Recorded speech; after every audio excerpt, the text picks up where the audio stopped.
ఏంటి మరి సంగతులు? ఎలా ఉన్నారందరూ? బాగున్నారా? Welcome back to happy home vlogs. Today మన రెసిపీలో పెద్దల కాలం నాటి జంతికలు లేదా మురుకులు ఎలా చేసుకోవాలో చూసేద్దాం. ఈ మురుకులు మన పెద్దలు ఎలా చేస్తారో అలాంటి ప్రాసెస్లోనే ఉంటాయి.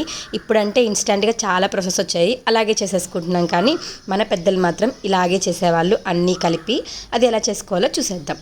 దానికోసం ఇక్కడ నేను 1 కేజీ బియ్యం, దాంట్లోనే పావు కేజీకి కొంచెం తక్కువగా మినుములు వేయించి వేసుకున్నాను. దాంట్లోనే 2-3 టేబుల్ స్పూన్స్ సగ్గు బియ్యము, ఇంకొక అరకప్పు శనగలు కూడా వేసుకున్నాను. ఇవి చట్నీ శనగలు. ఇవన్నీ కూడా లైట్గా బాగా ఆరపోసుకోవాలి. మంచిగా ఆరపోసుకున్న దాన్ని ఇలా పిండి పట్టించుకున్నాను. దీన్ని మనం ఇట్లాగే వాడుకోవచ్చు, జల్లెడ పట్టుకుంటే ఇంకా బాగుంటుంది. పిండి పట్టించాను కాబట్టి నేను కొంచెం ఆరపోసాను, ఈ వేడంతా తగ్గడం కోసం. ఇలా ఆరపోయడం వల్ల పొడి పొడిగా మంచిగా వస్తుంది, గుల్లగా ఎక్కువ రోజులు కూడా ఉంటాయి. అలాగే దీంట్లోకి ఒక పొడిని యాడ్ చేసుకుందాం. దీనికోసం 1 టేబుల్ స్పూన్ జీలకర్ర, 1 టేబుల్ స్పూన్ వాము, 1 టేబుల్ స్పూన్ చక్కెర, 1 టేబుల్ స్పూన్ కారం వేసుకొని ఇవన్నీ మంచిగా మెతగడం కోసం మనం మిల్లుకి పట్టించుకున్న పిండి కూడా వేసి బ్లెండ్ చేసుకున్నామంటే ఇలా వస్తుంది. ఈ పొడిని తీసి పక్కన పెట్టుకోవాలి. ఇప్పుడు ఒక ప్లేట్ తీసుకొనేసి దాంట్లోనే జల్లెడ పెట్టి మనం ముందుగా మిల్లుకి వేయించుకున్నంత తీసుకొని ఇలా జల్లించుకోవాలి. ఇక్కడ నాది కొంచెం బరకగా వచ్చింది పిండి, అందుకోసమే నేను ఇలా జల్లించుకున్నాను. పిండి మెత్తగా ఉంటే ఇలా జల్లించాల్సిన అవసరం లేదు. చూసారా ఎంత గరుగ్గా మిగిలిపోయిందో? ఇదంతా బరకగా వచ్చిందే.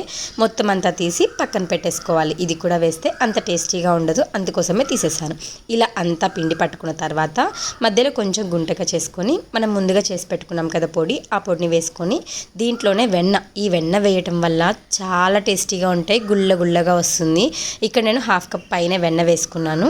అలాగే మీరు ఇక్కడ వెన్న లేకపోతే అప్పట్లో డాల్డా కూడా వేసుకునేవాళ్ళు, కానీ హెల్దీ పర్పస్లో కొంచెం వేడి చేసుకునే నూనెని కానీ నెయ్యిని కానీ వేసుకొని మొత్తం అంతా పిండికి పట్టేలాగా ఇలా బ్రెడ్ క్రమ్స్ లాగా పొడిగా చేసుకోవాలి. ఇలా చేతి వేళ్ళ మధ్యలో ఇలా నొక్కుతూ ఉంటే నీట్గా వస్తుంది. దీంట్లోనే వేడి నీళ్ళు వేసుకుంటూ కాలకుండా మంచిగా కలుపుకుంటే ఇంకా మంచిగా వస్తుంది. ఆ వేడికి పిండిలోని పచ్చంతా పోతుంది, మంచిగా అవుతుంది. కొంచెం వాటర్ యాడ్ చేసుకుంటూ చేతి మణికట్టు వీడియోలో చూపిస్తున్నాను కదా, అలా చేతి మణికట్టుతో చూసుకొని మంచిగా ఒత్తుకోవాలి. ఇలా ఒత్తుకోవడం వల్ల అన్ని ఫ్లేవర్స్ కూడా మంచిగా వచ్చేస్తాయి. ఈ స్టేజ్లోనే మనం ఉప్పు కారం చూసుకొని కలుపుకోవాలి. ఇదంతా కలుపుకున్న తర్వాత ఒక పక్క కనుక్కొనేసి దీనిపైన ఏదైనా తడి బట్ట కానీ ఏదైనా వేసుకుంటే ఆరిపోకుండా ఉంటుంది. ఇప్పుడు కొంచెంగా తీసుకొని జంతికల గొట్టంలో పెట్టుకోవాలి. పెట్టుకునే ముందు ఆయిల్ రాసుకోవడం ఖచ్చితంగా ఉండాలి. అలాగే ఇప్పుడు ఆయిల్ వేడైన తర్వాత దీంతో ఇలా వేసుకున్నామంటే మంచిగా వస్తుంది. మనం తీసుకునే దాన్ని బట్టి ఉంటుంది. ఇక్కడ 2-3 అనేది మీ ఇష్టం. అంటే నేను చెప్తుంది కింద ప్లేట్స్.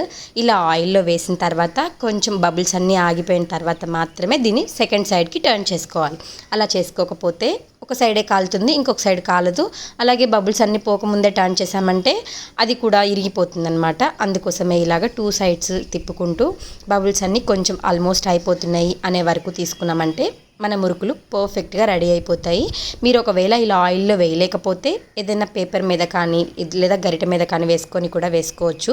ఇలాగే ప్రాసెస్ అంతా కంప్లీట్ చేసుకోవాలి. ఇలా చేసేటప్పుడు ఆయిల్ పొంగకుండా ఉండేదానికోసం మంచి ఆయిల్ తీసుకోవాలి. అలాగే కొంచెం వెడల్పున్నది తీసుకొని మనం ఎంతవరకు అవసరమో అంతవరకే నూనె యాడ్ చేసుకోవాలి. ఇలాగే ప్రాసెస్ అంతా కంప్లీట్ చేసుకుంటే పిల్లలకి ఎంతో హెల్తీగా మురుకులు రెడీ అయిపోతాయి. స్నాక్స్ బాక్స్లో కూడా ఇవి పెట్టించవచ్చు, చాలా హెల్తీగా ఉంటాయి. మీరు వింటే చాలా క్రంచీగా వస్తాయన్నమాట ఇవి కూడా.